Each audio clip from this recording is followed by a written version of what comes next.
Sobat Improvement, kalau sebelumnya kita bicara tentang pengendalian dokumen atau pedoman, sekarang kita akan bicara tentang pengendalian arsip ataupun record. Sebelum kita masuk ke sana, terlebih dahulu kita coba memahami lebih detail mengenai hierarki dari sistem manajemen BM-K3L atau bisnis, mutu, K3 dan lingkungan. Di level 1 ada manual perusahaan, menggambarkan tentang kebijakan yang ada dalam setiap proses. Kemudian di level 2 ada bicara prosedur, yang bicara who, what, when. Biasanya prosedur itu terdiri dari rangkaian aktivitas. Kemudian ketika aktivitas tersebut perlu dijelaskan, itu kita masuk ke level berikutnya, yaitu instruksi kerja. Kemudian di level 4 ada namanya record. Nah, hari ini kita akan bicara tentang record, bagaimana sistem pengendalian record. Bagaimana pengendalian record atau arsip yang baik? Step pertama adalah setiap departemen mengidentifikasi record yang perlu disimpan. Misalnya, departemen marketing, kira-kira record apa sih yang harus disimpan? Proposal penawaran, daftar harga, surat klaim, dan sebagainya. Departemen purchasing perlu menyimpan record PO, record penawaran supplier, hasil evaluasi supplier, dan lain-lain. Kemudian departemen finance ada record invoice, kwitansi pembayaran, cash flow planning, dan sebagainya. Kembali lagi tadi ya, bahwa record ini bisa berbentuk hard copy maupun soft copy. Dengan perkembangan teknologi sekarang, record itu banyak juga yang sudah dalam bentuk soft copy. Jadi itu yang pertama, setiap departemen mengidentifikasi record yang perlu disimpan. Kemudian menetapkan sistem penyimpanan record, sehingga record mudah dicari ketika dibutuhkan. Misalnya kita punya record, kemudian recordnya disimpan di mana, di lemari yang mana, di rak yang mana, sehingga kita mudah mencari. Kemudian record itu kita atur sistem indexingnya. Misalnya ini penyimpanan di dalam bindersnya itu apakah per tahun, apakah per bulan. Nah, itu yang biasanya kita masukkan ke dalam daftar master record. Dengan cara ini, record itu akan mudah diakses dan mudah dicari ketika dibutuhkan. Bukan disimpan oleh masing-masing, di mana ketika orang tersebut tidak masuk atau orang tersebut keluar, kita bingung mencari recordnya ada di mana. Ini adalah pedoman bagaimana cara kita menyimpan record. Untuk record yang sering dipakai, itu sebaiknya ditaruh di dekat lokasi kerja, jadinya memudahkan kita dalam bekerja. Record yang jarang dipakai bisa saja ditaruh di dalam ruangan gudang misalkan, atau ruangan yang tidak terlalu jauh lokasinya, tapi tidak di tempat kerja untuk membuat tempat kerja kita menjadi nyaman. Kemudian setelah tidak digunakan, misalkan ya, setelah 1 tahun, record itu bisa disimpan di gudang arsip. Jadi dalam pengendalian record, yang sering kita gunakan, kita taruh dekat lokasi tempat kerja. Yang jarang digunakan, bisa ditaruh di ruang record di perusahaan. Kemudian yang sudah tidak digunakan bisa dipindahkan di ruang arsip. Nah, itu adalah cara pengendalian record supaya tempat kerja kita tetap nyaman, tidak banyak record yang ada di kantor atau di pabrik.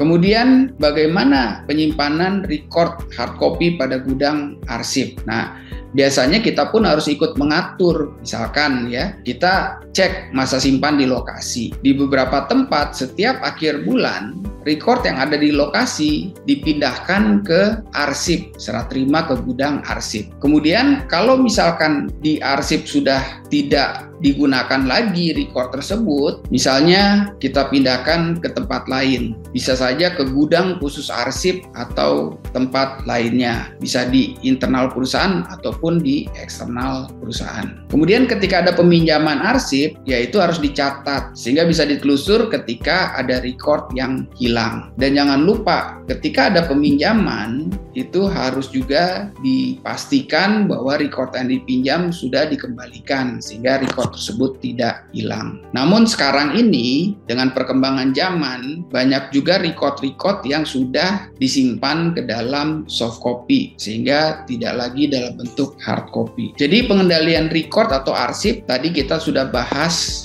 bahwa tahap pertama setiap departemen mengidentifikasi record yang perlu disimpan. Kemudian menetapkan sistem penyimpanan record sehingga record mudah dicari ketika dibutuhkan. Kemudian kita pun harus menetapkan standar lama penyimpanan record. Record tersebut harus disimpan berapa lama. Pada umumnya, standar lama penyimpanan record itu harus mengacu ke peraturan pemerintah atau peraturan dari customer. Ini adalah prioritas pertama. Ketika ada peraturan pemerintah atau ada peraturan dari customer, aturan ini harus diikuti. Jika tidak ada peraturan pemerintah atau peraturan dari customer, maka standar lama penyimpanan record itu ditetapkan oleh internal. Biasanya kita punya standar lama simpan record atau rekaman untuk memudahkan departemen menetapkan standar lama penyimpanan. Misalkan, record yang terkait dengan perpajakan itu harus disimpan 10 tahun.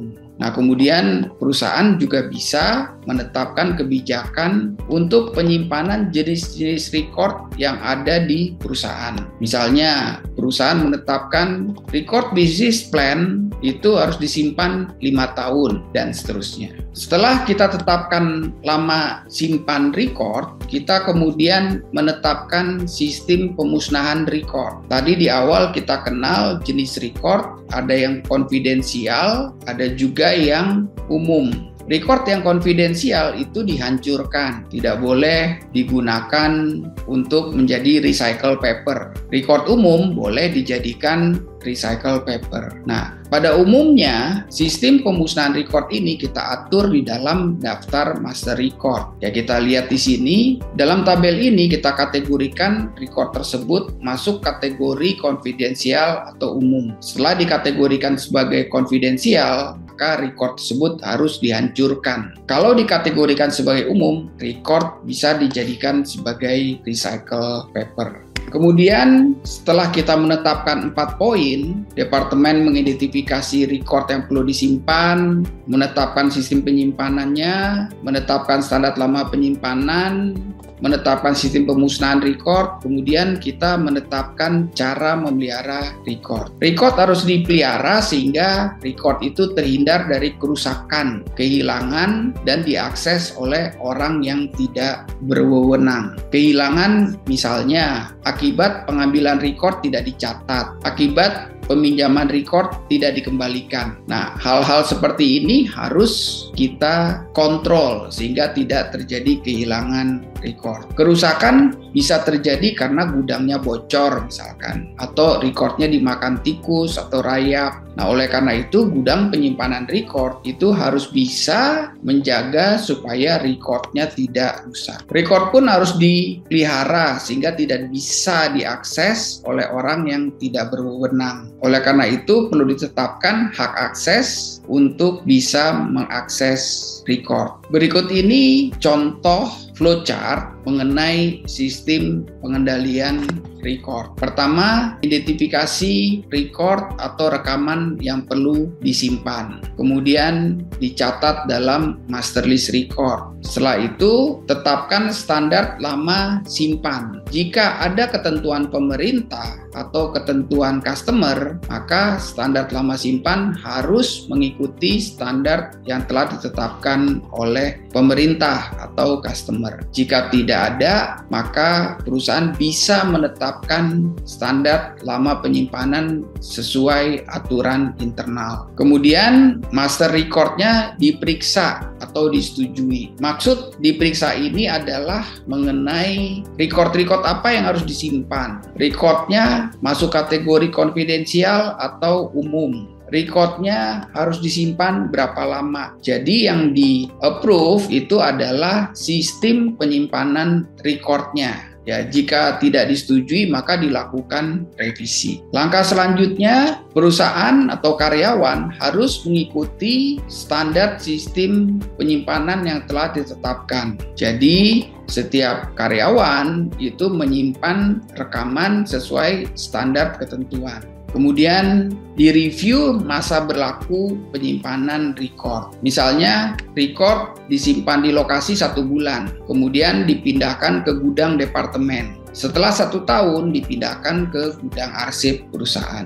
Ketika masa simpan record sudah lewat, maka record tersebut harus dimusnahkan. Isi berita acara pemusnahan dan minta persetujuan supaya diperiksa lagi apakah record bisa dibuang atau tidak. Kemudian rekaman yang sifatnya rahasia harus dihancurkan. Sedangkan rekaman yang tidak sifatnya rahasia itu bisa digunakan sebagai recycle paper. Mudah-mudahan penjelasan singkat tentang pengendalian record bisa membantu teman-teman dalam memahami konsep pengendalian record. Salam improvement. There is always room for improvement.